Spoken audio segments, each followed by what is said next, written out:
কলাবাগানে নির্মাণাধীন ভবনে চাঁদাবাজির ঘটনায় বৈষম্য বিরোধী ছাত্র আন্দোলনের আহ্বায়ক সহ 14 জন আটক, 3 লাখ টাকা এবং 4টি কম্পিউটার লুটের অভিযোগ।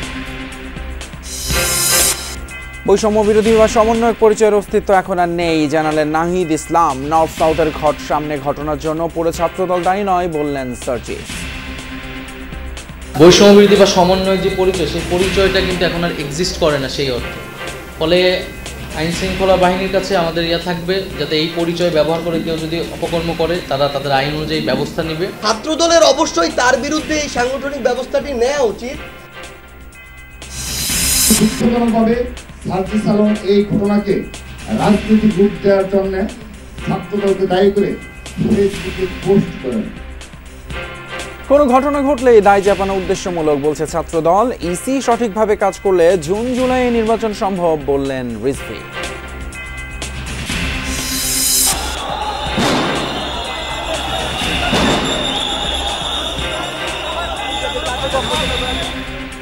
পুলিশের ব্যারিকেড ভেঙে রাজধানীতে নিষিদ্ধ হিজবুত তাহরীরের মিছিল, টিয়ারশেল এবং সাউন্ড গ্রেনেড নিক্ষেপ করে ছত্রভঙ্গ, বেশ কয়েকজন আটক।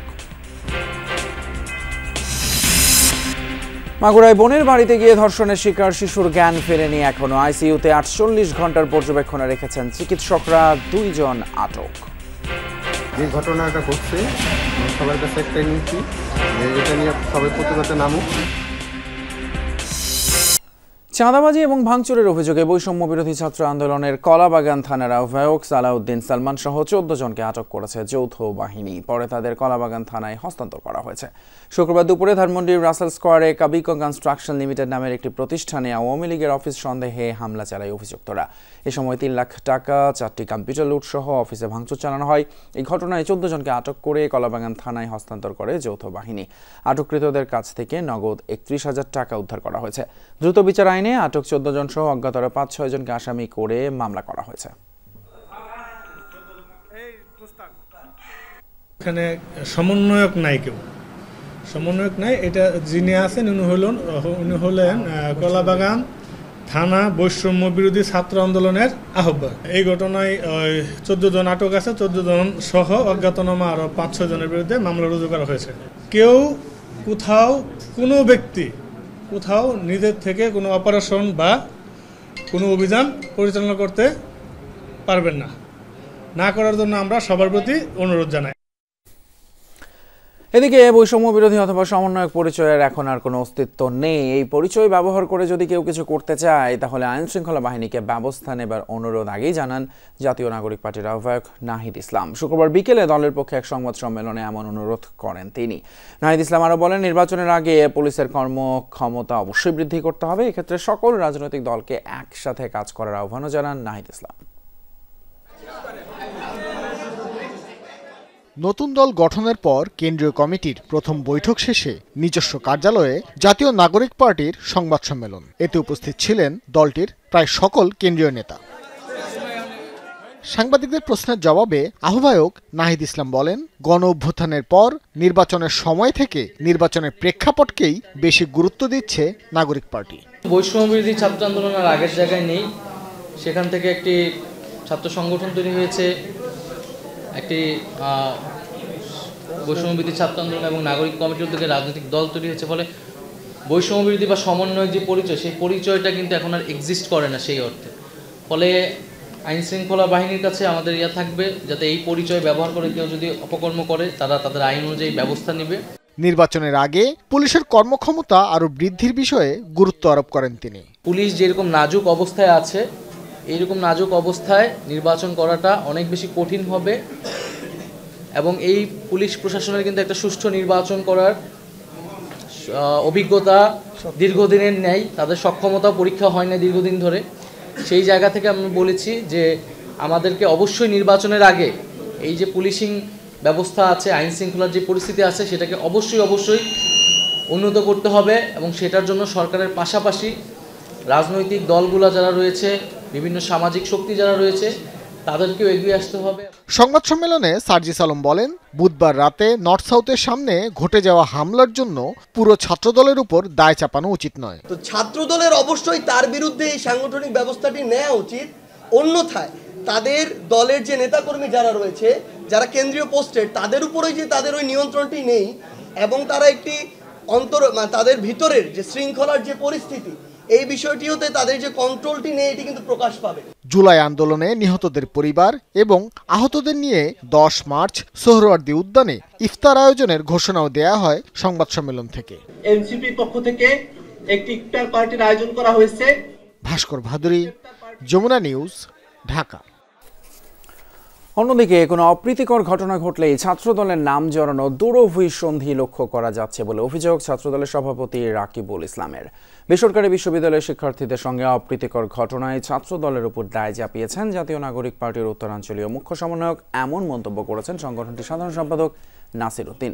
শুক্রবার বিকেলে নয়াপল্টনে দলের কেন্দ্রীয় কার্যালয়ে সাম্প্রতিক ঘটনার প্রেক্ষিতে সংবাদ সম্মেলন করে জাতীয়তাবাদী ছাত্রদল। এই সময় সংগঠনটির সভাপতি বলেন, পূর্বের রেশারেশির জের ধরেই সার্জিসের উপর হামলার ঘটনা ঘটে। সার্জিস আলম রাজনৈতিক রূপ দেওয়ার জন্য ছাত্রদলকে দায়ী করে পোস্ট দিয়েছে বলেও মন্তব্য করেন তিনি।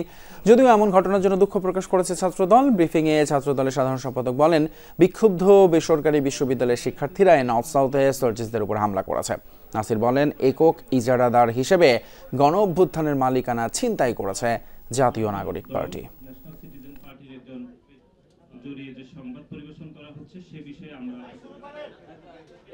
জনাব সার্জিস আলম ঘটনাটি সার্জিস আলমের সাথে ছাত্রদলের ঝামেলা বলে তিনি এটি ওনার সামাজিক যোগাযোগ মাধ্যমে তিনি স্ট্যাটাস দিয়েছে। আমরা পুনরায় বলছি যে ঘটনাটি নর্থ সাউথ বিশ্ববিদ্যালয়ের সাধারণ শিক্ষার্থীদের সাথে জনাব সার্জিস আলমের সমস্যা হয়েছে। পূর্বের রেশারেশির জের ধরেই নর্থ সাউথ বিশ্ববিদ্যালয়ে সার্জিস আলম বেসরকারি বিশ্ববিদ্যালয়ের শিক্ষার্থীদের বিক্ষোভের মুখে পড়েন। কিন্তু দুঃখজনকভাবে সার্জিস আলম এই ঘটনাকে রাজনৈতিক রূপ দেওয়ার জন্য ছাত্রদলকে দায়ী করে ফেসবুকে পোস্ট করেন। নির্বাচন কমিশন সঠিকভাবে কাজ করলে এই জুন জুলাই জাতীয় নির্বাচন আয়োজন করা সম্ভব, এমনটাই বলেছেন বিএনপি সিনিয়র যুগ্ম মহাসচিব রুহুল কবির রিজভী। শুক্রবার সকালে রাজশাহীর মোহন পার্কে আমরা বিএনপি পরিবারের উদ্যোগে আয়োজিত এক সৌজন্য সাক্ষাৎ এবং দোয়া মাহফিলে অংশ নেন তিনি। এ সময় রিজভী বলেন, জাতীয় নির্বাচন নিয়ে গড়িমসি করলে অন্তর্বর্তী সরকারের প্রতি জনগণের অনাস্থা সৃষ্টি হবে। দেশের মানুষ নির্বাচনের জন্য মুখিয়ে আছে।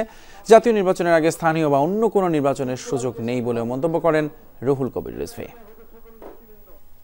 এত গড়িমসি কেন? কেন এটা কঠিন হবে?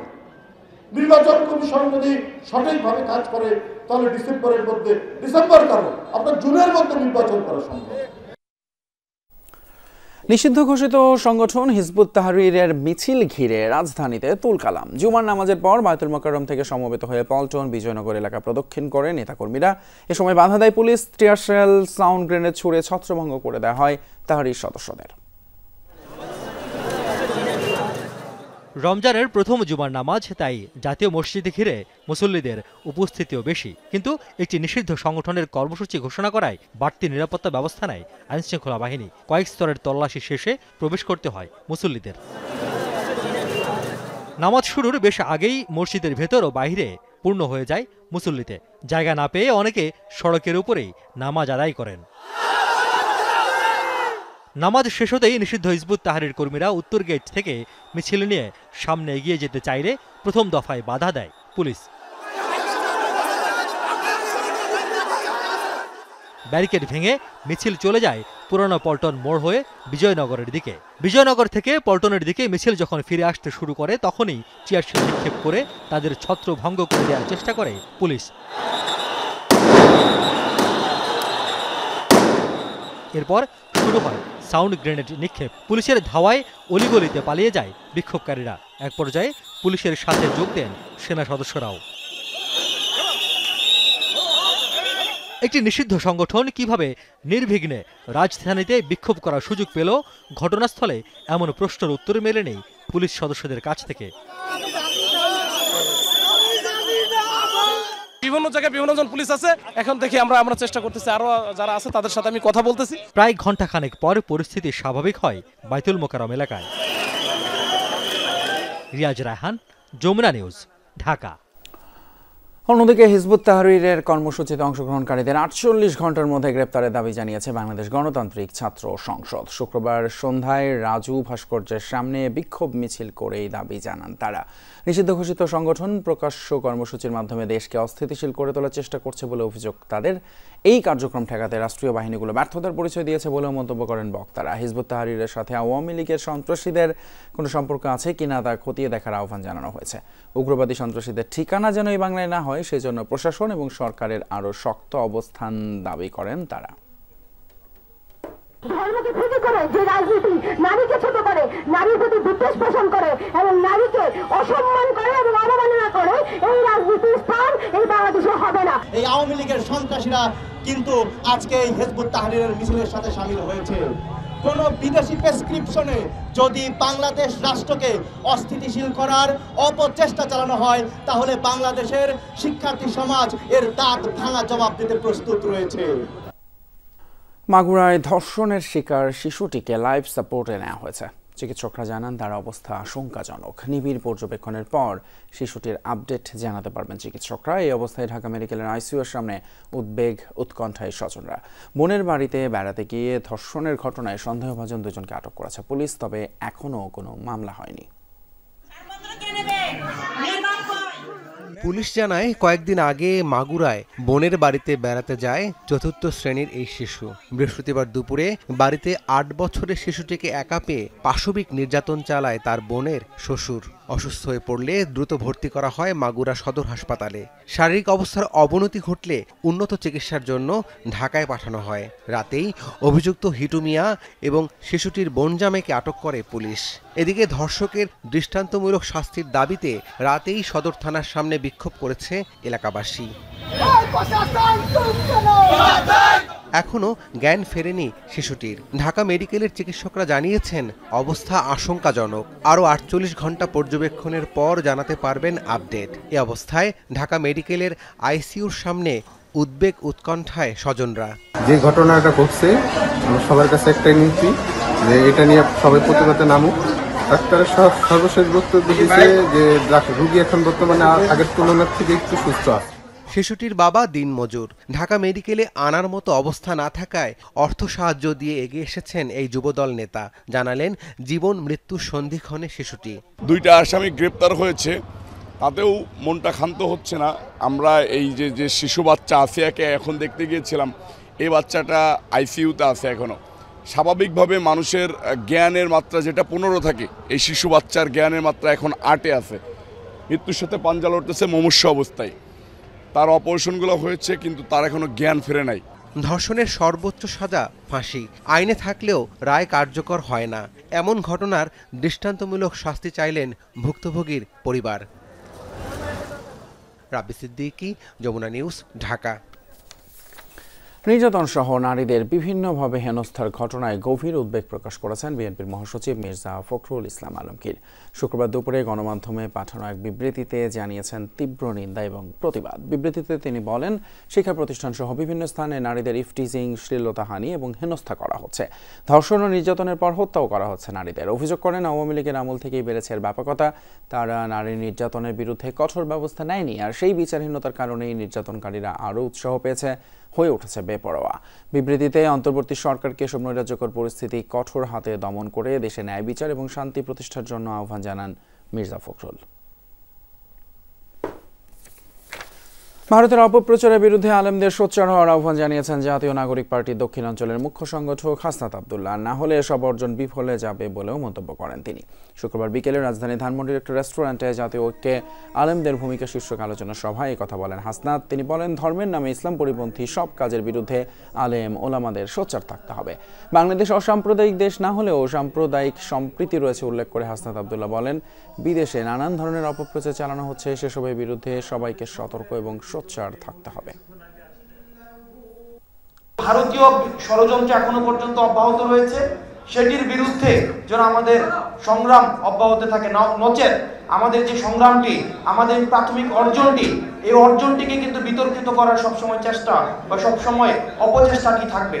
সেটির বিরুদ্ধে যেন সবসময় আলেম ওলামারা আমাদেরকে যেভাবে পথ দেখিয়েছে, আমরা সেই পথটাকে অনুকরণ করতে চাই। দেশ দীর্ঘদিন নির্বাচনহীন থাকুক তা চায় না ইসলামী আন্দোলন। রাজধানীর প্যান প্যাসিফিক সোনারগাঁও হোটেলে ইফতার অনুষ্ঠানে কথা বলেন দলটির আমির সৈয়দ মোহাম্মদ রেজাউল করিম। বলেন, সংস্কার অপরিহার্য, প্রয়োজনীয় সংস্কার না হলে আগের মতোই অবস্থা হবে। জাতীয় নির্বাচন সংখ্যানুপাতিক পদ্ধতিতে হলে রাজনীতিতে গুণগত পরিবর্তন হবে বলেও মনে করেন চরমোনাই পীর।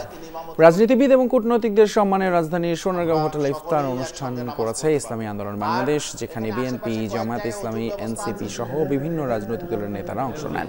এছাড়া ভারত, পাকিস্তান, চীন সহ বেশ কয়েকটি দেশের কূটনীতিকরাও অংশ নেন ইসলামী আন্দোলনের ইফতারে। ইসলামী আন্দোলন বাংলাদেশ নির্বাচনহীন পরিস্থিতি দীর্ঘ হোক তা চায় না, বরঞ্চ নির্বাচনকে সুষ্ঠু, অবাধ করতে এবং নির্বাচনে সকলের জন্য সমান সুযোগ নিশ্চিত করতে প্রয়োজনীয় ব্যবস্থা ও সংস্কার করে দ্রুত নির্বাচনের আহ্বান জানায়। আমরা মনে করি জাতীয় নির্বাচনে সংখ্যানুপাতিক পদ্ধতি অনুসরণ করা হলে রাজনীতিতে গুণগত পরিবর্তন আসবে। ফুটবল বাফুফের উপর দেয়া আর্থিক নিষেধাজ্ঞা তুলে নিয়েছে ফিফা। শুক্রবার সন্ধ্যায় এই সংক্রান্ত একটি চিঠি পেয়েছে বাংলাদেশ ফুটবল ফেডারেশন। যমুনা টিভিকে যা নিশ্চিত করেছেন ফেডারেশন সভাপতি তাওবিদ আউয়াল। এই নিষেধাজ্ঞা তুলে নেওয়ার ফলে এখন থেকে আর বাড়তি নজরদারির আওতায় বাফুফে থাকবে না বলে জানিয়েছেন সহসভাপতি ফাহাদ করিম। সেই সাথে নিশ্চিত হবে ফিফার নতুন প্রোগ্রামে আর্থিক অনুদানের বিষয়টি। ফিফার তহবিল থেকে বাফুফের অর্থ লেনদেনের অসঙ্গতি আসে শিরোনামে। তথ্য অনুযায়ী 2018 সাল থেকে আর্থিক অস্বচ্ছতা তালিকায় ছিল দেশের ফুটবলের সর্বোচ্চ নিয়ন্ত্রক সংস্থা। তৎকালীন সাধারণ সম্পাদকের সম্পৃক্ততার অভিযোগ প্রমাণিত হওয়ায় নিষিদ্ধ হন আবু নাইম সোহাগ, যার প্রভাব পড়ে দেশের ফুটবলে। আর্থিক লেনদেনের অস্বচ্ছতার জন্য কয়েক কিস্তিতে আসতো ফিফার অনুদান, তাও আবার পূর্ণ তদারকির মাধ্যমে দেয়া হতো অর্থ। তবে অ্যাডভান্স অডিটের মাধ্যমে সেই নিষেধাজ্ঞা থেকে বেরিয়ে আসার খবর যমুনা টেলিভিশনকে নিশ্চিত করেছেন বাফুফের সভাপতি তাবিদ আওয়াল। তার ঐকান্তিক প্রচেষ্টায় নতুন কমিটির 6 মাস পূর্ণ হওয়ার আগেই এমন সুসংবাদ এসেছে বলে জানান বাফুফের সহসভাপতি Fahad Karim. I salute him. সে একদম একা এটার জন্য সে ইলেকশনের পর থেকে এটা পিছিয়ে লেগেছিল। এটা রিভিউ হওয়ার কথা জুনে, but he went through all the paper personally. Say challenge করছে ফিফাকে যে তুমি auditor Pathao, advance auditor Pathao, I am confident আমি এবার থ্রু করবো। এবং ফিফা অডিটর পাঠায় অডিট করার পরে দে থ্রি করলো আমাদেরকে, আলহামদুলিল্লাহ। অর্থনৈতিক নিষেধাজ্ঞা উঠে যাওয়ায় সামনের দিনগুলোতে এগিয়ে যাওয়ার দ্বার উন্মোচন হয়েছে বলে মনে করেন ফাহাদ করিম। প্রথমত আমরা ফিফা থেকে সকল মেম্বার কান্ট্রি কিন্তু একটা টাকা পায়, একটা থোক টাকা পাই। যে মুহূর্তে আপনি রেস্ট্রিকশনে যাবেন ওই টাকাটা ওরা একবারে দেয় না, ওরা ফেজ করে দেয়। যেটা পাওয়ার কথা সেখান থেকে আবার ফিফা একটা টাকা কেটে আপনাকে অডিট করার জন্য আরেকটা অডিটরকে দিত। যখন আপনি রেস্ট্রিকশনে থাকেন তখন কোন রকম স্পেশাল প্রজেক্ট কিংবা স্পেশাল ফান্ডিং যে ফিফা অনেক সময় আমাদেরকে অফার করে, you can't apply for those funds. 2018 সাল থেকে বাফুফের অর্থ লেনদেনের অস্বচ্ছতা বারবার ফিরে আসায় অর্থনৈতিক নিষেধাজ্ঞার কবলে পড়ে বলে জানান ফাহাদ করিম। 6 বছর পর এই নিষেধাজ্ঞা কাটিয়ে উঠতে পারায় খুশি বাফুফের এই সহসভাপতি। রেস্ট্রিকশন দেওয়ার পরেও they give you some criteria যে এই ক্রাইটেরিয়া তুমি ফুলফিল করতে পারলে তোমাকে আমি রেস্ট্রিকশন থেকে উইথড্র করবো। ভেরি আনফর্চুনেট, এটা 2018 হয়েছে, 19, 20, 21, 22, 23, 24 এই 6 বছর ওই ক্রাইটেরিয়াগুলি ফুলফিল করতে পারে নাই। সভাপতি তাবিদ আওয়ালের নেতৃত্বে স্বচ্ছতার মাধ্যমে দেশের ফুটবলকে এগিয়ে নিয়ে যাওয়ার প্রত্যয় ফাহাদ করিমের। নাসিফ শুভ, যমুনা স্পোর্টস, ঢাকা। সংস্কার ইস্যুতে সব রাজনৈতিক দলের ঐক্যমত্যের ভিত্তিতে তৈরি করা হবে জাতীয় সনদ, আর এর ভিত্তিতেই জাতীয় সংসদ নির্বাচনের রোড ম্যাপ ঘোষণা করা হবে।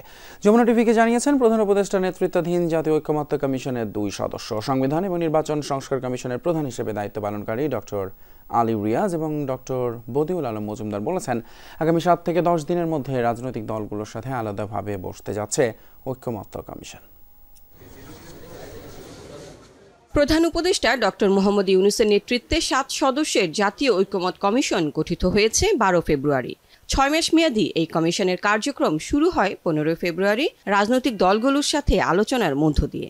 তবে সেটি ছিল অনেকটা পরিচিতিমূলক সভা। এর মধ্যে সুনির্দিষ্ট এবং গুরুত্বপূর্ণ সুপারিশের ছক করে বৃহস্পতিবার থেকে রাজনৈতিক দলগুলোর কাছে 6টি সংস্কার কমিশনের রিপোর্ট পাঠানোর মধ্য দিয়ে আনুষ্ঠানিক কর্মযজ্ঞ শুরু করেছে কমিশন। সংবিধান ও নির্বাচন সংশ্লিষ্ট গুরুত্বপূর্ণ মৌলিক বিষয়গুলো সুপারিশে রাখা হয়েছে। 1 সপ্তাহের মধ্যে দলগুলো প্রাথমিক মতামত জানাবে। এরপর শুরু হবে আলাদা আলাদা বৈঠক।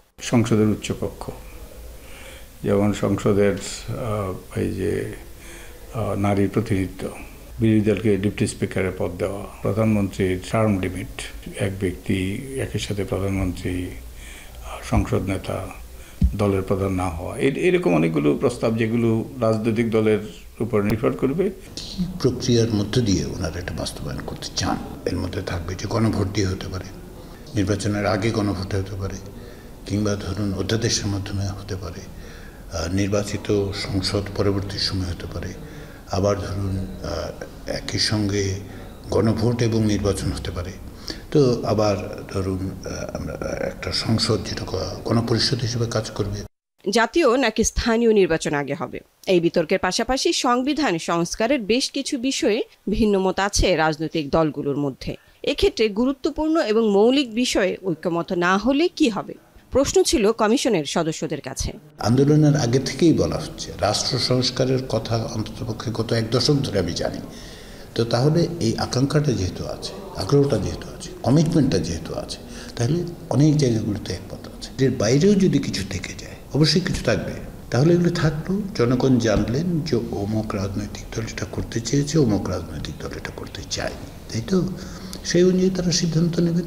দলীয় স্বার্থ নিঃসন্দেহে এবং জাতির স্বার্থ, আমাদের ভবিষ্যৎ বংশধরদের স্বার্থ, যারা আত্মত্যাগ করেছে তাদের আত্মত্যাগ যাতে বৃথা না যায়, সেই সব বিবেচনা করে তাদের সিদ্ধান্ত নিতে হবে। তো এটা বলা দুরূহ।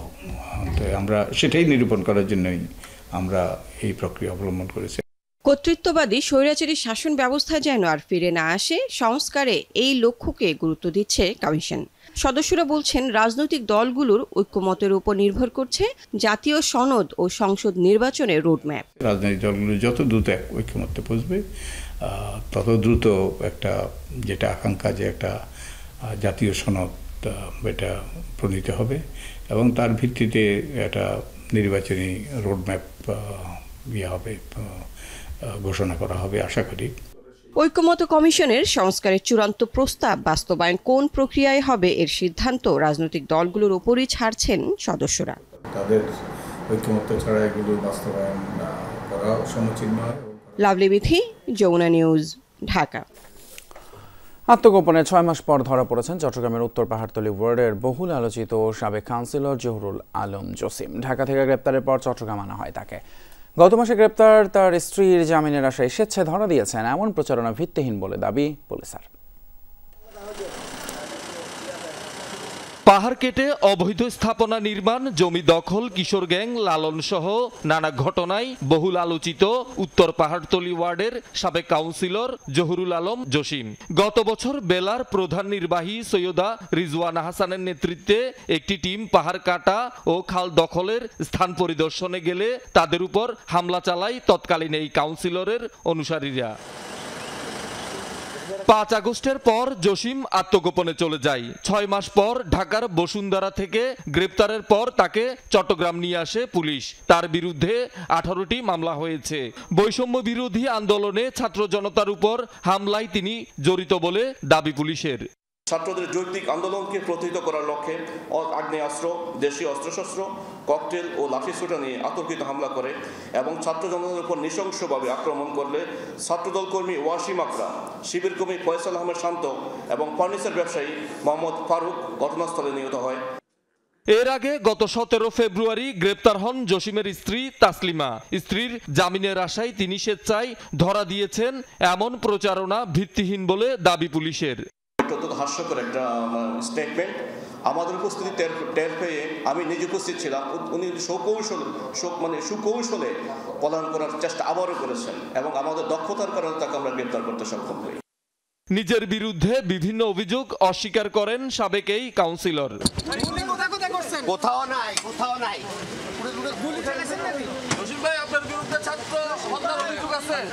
নাই আমি কোথাও কোনো মিছিলের ছবি দেখাইতে পারবেন না আমার সাথে। আচ্ছা, কোনো গুলি করেন নাই? কোনো মিছিলের ছবি একটা আপনারা সাংবাদিক একটা ছবি দেখান। শহীদুল সুমন, যমুনা নিউজ, চট্টগ্রাম। জামালপুরে ব্যবসায়ীর কাছে চাঁদাবাজির অভিযোগে 3 জনকে আটক করেছে যৌথ বাহিনী। শুক্রবার রাত 9টার দিকে সদর উপজেলার হাজিপুর বাজার এলাকা থেকে তাদের আটক করা হয়।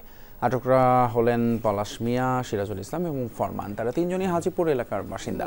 পুলিশ জানিয়েছে, হাজিপুর বাজারের এক ব্যবসায়ীর কাছে চাঁদা দাবি করে আসছিল তারা। এই নিয়ে ওই ব্যবসায়ী অভিযোগ করলে যৌথ বাহিনী অভিযান চালিয়ে তাদের আটক করে। পুলিশ জানায় 3 জনই বিএনপি এবং অঙ্গ সহযোগী সংগঠনের রাজনীতির সাথে জড়িত। রাজশাহী নগরীর দড়িখরবনা মোড়ে আধিপত্য বিস্তারকে কেন্দ্র করে বিএনপির 2 গ্রুপের মধ্যে সংঘর্ষ, গোলাগুলি এবং ককটেল বিস্ফোরণের ঘটনা ঘটেছে। এতে এক পুলিশ সদস্য সহ 4 জন আহত হয়েছেন। শুক্রবার রাত 9:30টার দিকে নগরীর দড়িখরবনা গ্রুপ এবং রেলগেটে বিএনপি 2 গ্রুপের মধ্যে ধাওয়া পাল্টা ধাওয়া সংঘর্ষ শুরু হয়। ঘটনাস্থলে 8টি ককটেল বিস্ফোরণ এবং 3টি গুলির শব্দ শোনা যায়।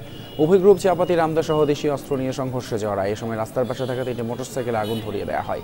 স্থানীয়রা জানায়, বৃহস্পতিবার রাতে নগরীর দড়িখরবনা এলাকার মুনরাবিয়া টাওয়ার থেকে যুবলীগ নেতা সাব্বির বাবুকে ধরিয়ে দেয় বিএনপি মহিলা দলের এক নেত্রী। এরই জেরে শুক্রবার সন্ধ্যায় মহিলা দলের সেই নেত্রীর বাড়িতে বিএনপির একটি পক্ষ ভাঙচুর করে। পরে বিএনপির 2 গ্রুপের সঙ্গে রেলগেটের একটি গ্রুপের সংঘর্ষ হয়। রাত 11টার পরে সেনাবাহিনী এবং পুলিশ গিয়ে পরিস্থিতি নিয়ন্ত্রণে আনে।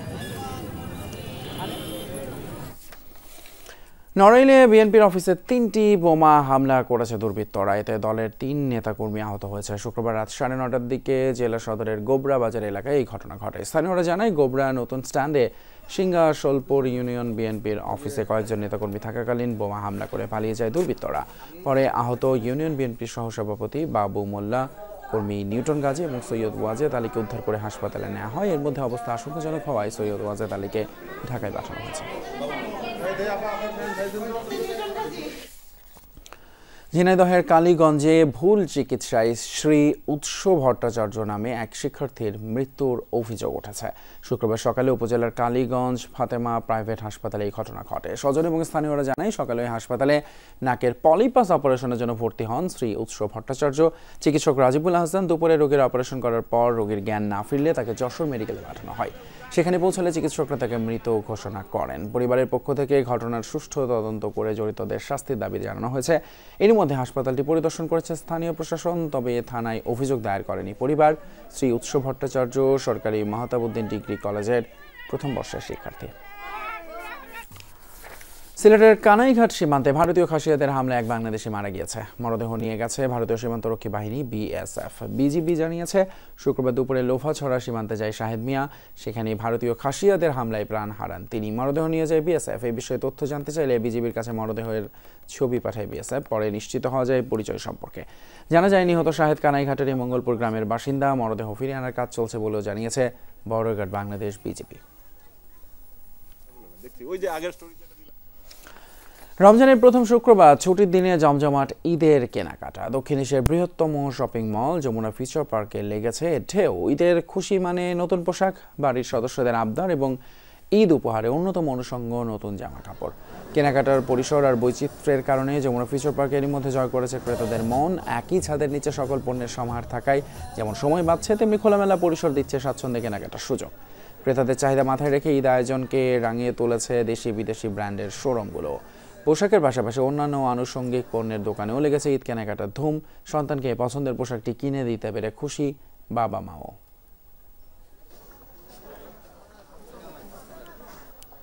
যমুনা ফিউচার পার্কে এক মার্কেটে সব কিছু পাওয়া যায় এবং ভালো ভালো ড্রেস পাওয়া যায় এবং সুন্দর, মানে এক মার্কেটেই সব কিছু কেনাকাটা করতে পারি। শার্ট কিনতেছি, পাঞ্জাবি কিনবো, জুতা কিনবো, আর অনেক কিছুই কিনবো। যমুনা ফিউচার পার্কে এক জায়গায় সব কিছু পাওয়া যাবে, এই জন্য যমুনা ফিউচার পার্কে আসলাম ফ্রেন্ডসদের নিয়ে। এবার পাকিস্তানি ড্রেসগুলাই বেশি আসছে, এইটাই চলছে এবার। সবসময় যমুনা ফিউচার পার্কের কালেকশন অন্যান্য ইয়ার থেকে খুব ভালো থাকে, যে সবগুলা একসাথে পাওয়া যায়। নারীদের ঈদ পোশাকের বড় অংশ জুড়েই থাকে সালোয়ার কামিজ। অন্য পোশাক কেনা হলেও সালোয়ার কামিজ না হলে ঈদের আনন্দ যেন ঠিক জমে না। আরামদায়ক হয় ঘরে বাইরে সব জায়গায় প্রচলিত পোশাকটি উৎসবেও মানানসই। আর তাই তো আবহাওয়াকে প্রাধান্য দিয়ে কাপড় সিলেকশন এবং ডিজাইনে ভিন্নতা এনেছে ফ্যাশন হাউসগুলো। প্রতি বছরই ঈদ মৌসুমে পোশাকে বৈচিত্র্য আনে ফ্যাশন হাউসগুলো। তার মধ্যে সালোয়ার কামিজের ডিজাইনে চোখে পড়ে নতুনত্ব। এবারও রমজানের শুরুতে দেশের ফ্যাশন হাউসগুলোতে শোভা পাচ্ছে ঈদের নতুন পোশাক। গত কয়েক বছরের মতো এবারের ঈদেও ক্রেতাদের আগ্রহের কেন্দ্রে রয়েছে সুতি কাপড়ের তৈরি সালোয়ার কামিজ কিংবা কুর্তি। তবে সুতির পাশাপাশি পছন্দের তালিকায় আরও রয়েছে সিল্ক, জর্জেট, টিস্যু, অর্গানজা কাপড়ের salwar kameez. Long, semi long, straight pattern প্রাধান্য পেয়েছে পোশাকের ক্ষেত্রে। অর্গানজা টাইপের কামিজ খুঁজছি, কারণ ওগুলো আজকালকে চলছে অনেকের জন্য। আর কালার্স আই উড সে এরকম সম্বার কালার্স আমার খুব ভালো লাগে। আমার নর্মালি একটু হালকা লাইট কালার এরকম টাইপের কালারগুলো পছন্দ, অ্যান্ড কমফোর্টেবল তো অবশ্যই। কটন ফেব্রিক্সটা খুব প্রাধান্য দেওয়া হয়েছে, এর মধ্যে আবার আপনার এক্সক্লুসিভ কিছু ড্রেস আনা হয়েছে। তো কাস্টমারের অনেক কিছু চাহিদা মিলেই আমাদের এই কালেকশনটা করা হয়েছে। ঈদে জমকালো কিংবা ভারী পোশাকের চেয়ে আরাম আর স্বস্তির উপরই বেশি নজর ফ্যাশন সচেতনদের। রঙের ভিন্নতা থাকলেও হালকা রঙের পোশাক প্রাধান্য পাচ্ছে বেশি। তবে লং কামিজের মতো লম্বা আর ঢিলে ডালা কুর্তিও পছন্দ অনেকের। সাধারণত থ্রি পিস যেহেতু নর্মালি সবসময় পরা যায়, এই জন্য থ্রি পিসটাই বেশি প্রেফার করা হয়। যেহেতু কিছুদিন পর সামার, তো থ্রি পিসটাই হচ্ছে বেশি পরা হয়। আর কটনের কাপড়গুলো হচ্ছে পরে আরামদায়ক। আমি হচ্ছে একটু ডিপ কালার পছন্দ করি, সো আমি ডিপ কালারের মধ্যে কিছু নিতে যাচ্ছি। যেহেতু গরমের ভিতর পড়েছে, সেই জন্য আমরা আসলে কটনের কালেকশনটা বেশি করে থাকছি আর কি। তার পাশাপাশি সিল্কের কালেকশনও আছে। হাল ফ্যাশন দ্রুত বদলাচ্ছে, ক্রেতারা স্বাধীনভাবে নিজেদের সিদ্ধান্ত নিচ্ছেন। তাই ফ্যাশন হাউসগুলো ক্রেতার চাহিদার কথা মাথায় রেখেই সাজানো হয়েছে। সৌরভী সায়দা, যমুনা নিউজ, ঢাকা। জানাবো প্রবাসের কিছু খবর। ইসরায়েলি আগ্রাসন কমে আসা লেবাননে আবারও বাংলাদেশি কর্মী পাঠানোর সিদ্ধান্ত নিয়েছে বাংলাদেশ। গেল 7 মাস ধরে চলমান স্থগিতাদেশ প্রত্যাহারের ঘোষণা দিয়েছে প্রবাসী কল্যাণ এবং বৈদেশিক কর্মসংস্থান মন্ত্রণালয়। এই অবস্থায় আবারও লেবাননে ফিরে যেতে ইচ্ছুক দেশটি থেকে ফেরত আসা কর্মীরা তাদের ফেরাতে এর মধ্যে কাজ শুরু করেছে বৈরুতের বাংলাদেশ দূতাবাস। লেবানন থেকে সহকর্মী বাবু সাহার প্রতিবেদনে বিস্তারিত। কিছুটা স্থিতিশীল হয়েছে লেবাননের উপর ইসরায়েলি আগ্রাসন। প্রাণ বাঁচাতে লেবানন থেকে পালিয়ে বাংলাদেশে ফেরত আসে বহু প্রবাসী। পরিস্থিতি একটু শান্ত হওয়ায় আবারও ফিরে যেতে চান তারা। লেবানন হতে পারে বাংলাদেশের জন্য একটি বড় সম্ভাবনাময় শ্রমবাজার। এদেশে অনেক চাহিদা রয়েছে কাজের এবং বিভিন্ন পেশায় বিভিন্ন দিকে কাজ করার সুযোগ রয়েছে দেশে। সেই দিক থেকে আমাদের প্রবাসী বাংলাদেশিদের একটা সুনাম রয়েছে লেবাননে, সেটি আমাদের বর্তমানে আমাদের প্রবাসী বাংলাদেশিদের জন্য একটি বড় অর্জন। গেল 7 মাস ধরে স্থগিত ছিল লেবাননে বাংলাদেশি কর্মী প্রেরণ। স্থগিতাদেশ প্রত্যাহারের দাবিতে সোমবার বাংলাদেশে প্রবাসী কল্যাণ ভবনের সামনে মানববন্ধন করে ফেরত আসা বাংলাদেশিরা। পরদিনই তা প্রত্যাহারের ঘোষণা দেয় প্রবাসী কল্যাণ ও বৈদেশিক কর্মসংস্থান মন্ত্রণালয়, জানিয়েছে লেবাননের বাংলাদেশ দূতাবাস। যুদ্ধ পরিস্থিতির উন্নতি হওয়ায় পররাষ্ট্র মন্ত্রণালয়কে বাংলাদেশি কর্মী পাঠানোর প্রস্তাব পাঠিয়েছে লেবাননের বাংলাদেশ দূতাবাস। এর ভিত্তিতেই নেওয়া হয় চূড়ান্ত এই সিদ্ধান্ত। বাংলাদেশ সরকারকে অসংখ্য ধন্যবাদ। তারই পাশাপাশি যে সকল নেতৃবৃন্দ, যে সকল কমিউনিটির নেতৃবৃন্দ এই ম্যান পাওয়ার চালুর পিছনে থেকে কাজ করেছেন, আন্দোলন চালিয়ে গেছেন, তাদেরকে অসংখ্য অসংখ্য ধন্যবাদ। ইতিমধ্যে এই ম্যান পাওয়ার খুলে দেওয়ার ফলে লেবাননের শ্রমবাজার যে ব্যাপক চাহিদা তৈরি হয়েছে, যুদ্ধ শেষ হওয়ার ফলে লেবাননের প্রত্যেকটি কর্মস্থলে যেভাবে বাংলাদেশিদের নতুন নতুন করে চাহিদা বাড়ছে, আশা করি বাংলাদেশ উপকৃত হবে। লেবাননে ইসরায়েলি আগ্রাসন শুরু হলে বৈরুত থেকে 19টি ফ্লাইটে কমপক্ষে 1246 জন বাংলাদেশিকে ফেরত আনা হয়। সাবরিনা নুসরাত, যমুনা নিউজ। মালয়েশিয়ায় বাংলাদেশি সহ 80 জন অবৈধ অভিবাসীকে আটক করেছে দেশটির অভিবাসন বিভাগ। মঙ্গলবার স্থানীয় সময় রাতে দেশটির সেলাঙ্গো রাজ্যের একটি বিনোদন কেন্দ্রে অভিযান চালায় পুলিশ। কর্তৃপক্ষ জানিয়েছে 2 সপ্তাহ ধরে সংগ্রহ করা গোয়েন্দা তথ্যের ভিত্তিতে অভিযান চালানো হয়। এ সময় আটক করা হয় 5 জন পুরুষ এবং 75 জন নারীকে। আটককৃতরা বাংলাদেশ, লাওস, থাইল্যান্ড এবং ভিয়েতনামের নাগরিক। বিনোদন কেন্দ্রটিতে খাবার পরিবেশনকারী হিসেবে কাজ করতেন তারা। আটককৃতদের সেমেনি ইমিগ্রেশন ডিপোতে রাখা হয়েছে।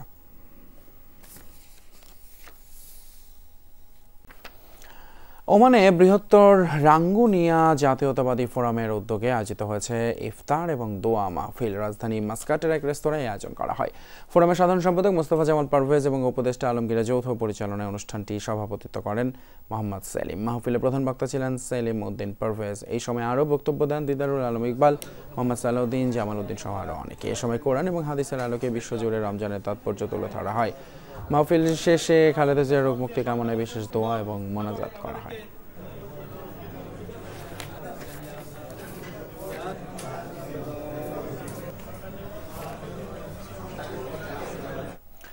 সংযুক্ত আরব আমিরাতে বেড়েই চলেছে বাংলাদেশি খাদ্য পণ্যের চাহিদা। বাংলাদেশিদের জন্য বিশ্বের দ্বিতীয় বৃহত্তম শ্রমবাজার সংযুক্ত আরব আমিরাতে বাস করেন প্রায় 13 লাখ বাংলাদেশি। প্রবাসে দেশীয় খাদ্য পণ্যের সন্ধানে বিভিন্ন মার্কেটে ছুটে যান তারা। আর এই বৃহৎ গোষ্ঠীর কথা মাথায় রেখে এই বাংলাদেশি খাদ্যপণ্য মজুত করার কথা ভাবছে সুপার শপ এবং হাইপার মার্কেটগুলো। তেমন একটি প্রতিষ্ঠান mark and save hyper market. তাদের 17টিরও বেশি সুপার মার্কেটে কাজ করছেন অনেক বাংলাদেশি। তবে সরাসরি পণ্য আনার জন্য বাংলাদেশের সোর্সিং অফিস চালু করতে চান তারা।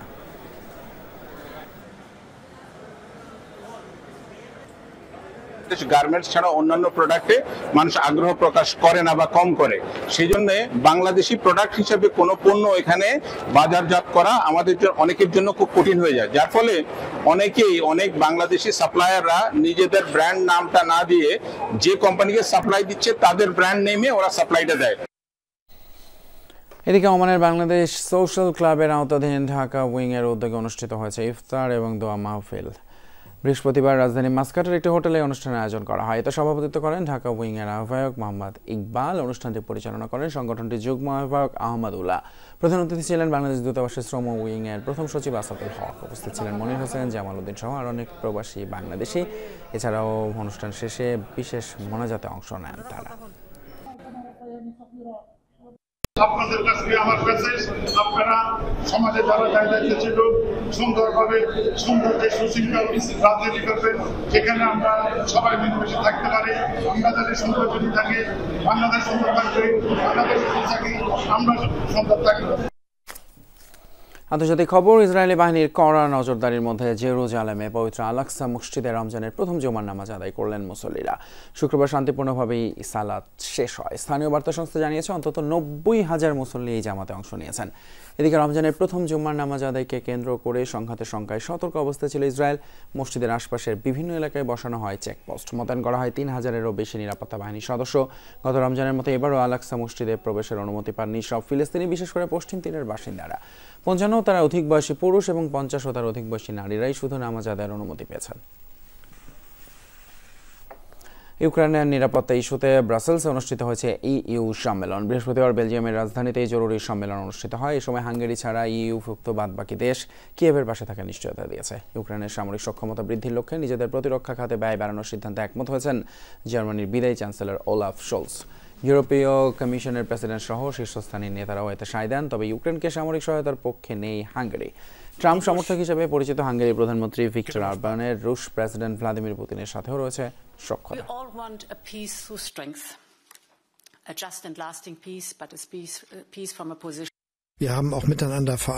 ইউক্রেনকে সহায়তা করতে আমরা সবাই একমত হয়েছি, কিন্তু আমরা এটাও নিশ্চিত করতে চাই যে যুক্তরাষ্ট্র যেন ইউক্রেনের পাশে থাকে।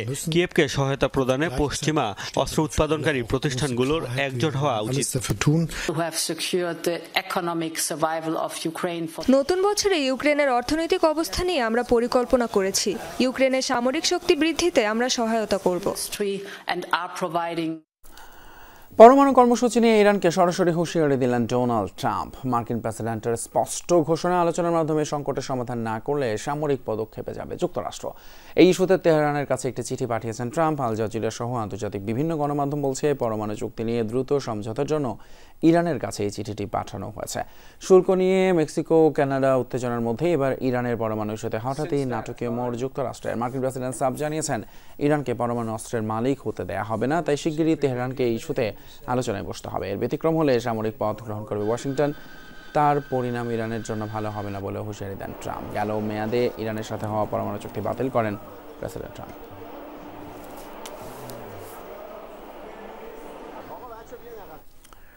খেলার খবর। ক্রিকেট চ্যাম্পিয়ন্স ট্রফিতে দুবাইয়ে ফাইনালের মহারণে মুখোমুখি হবে নিউজিল্যান্ড এবং ভারত। রোববার জমজমাটের লড়াইটি শুরু হবে বিকেল 3টায়। প্রথম সেমিফাইনালে অস্ট্রেলিয়াকে হারিয়ে ফাইনাল নিশ্চিত করে ম্যান ইন ব্লুরা। অন্যদিকে দ্বিতীয় সেমিতে সাউথ আফ্রিকাকে হারিয়ে আরও একটি ফাইনালের টিকিট কাটে ব্ল্যাক ক্যাপস। চ্যাম্পিয়ন্স ট্রফির ইতিহাসে সর্বোচ্চ দলীয় সংগ্রহ 362 রান তুলেছিল কিউইরা। তবে এই ম্যাচেও দুঃসংবাদ পেয়েছে দলটি। কাঁধের চোটের কারণে ফাইনাল অনিশ্চিত পেসার ম্যাট হেনরির। গেল রোববার গ্রুপ পর্বের ম্যাচে হেনরি ছিলেন ভারতের বিপক্ষে সফল বোলার। যদিও ম্যাচটা জিতেই গ্রুপ সেরা হয়েছিল রোহিত শর্মার দল। দুবাইয়ে খেলতে লাহোর থেকে বিমান ধরতে হয়েছে কেন উইলিয়ামসনদের। বিপরীতে একই ভেন্যুতে সব ম্যাচ খেলায় সেই ঝুঁকি পৌঁছাতে হচ্ছে না ভারতকে।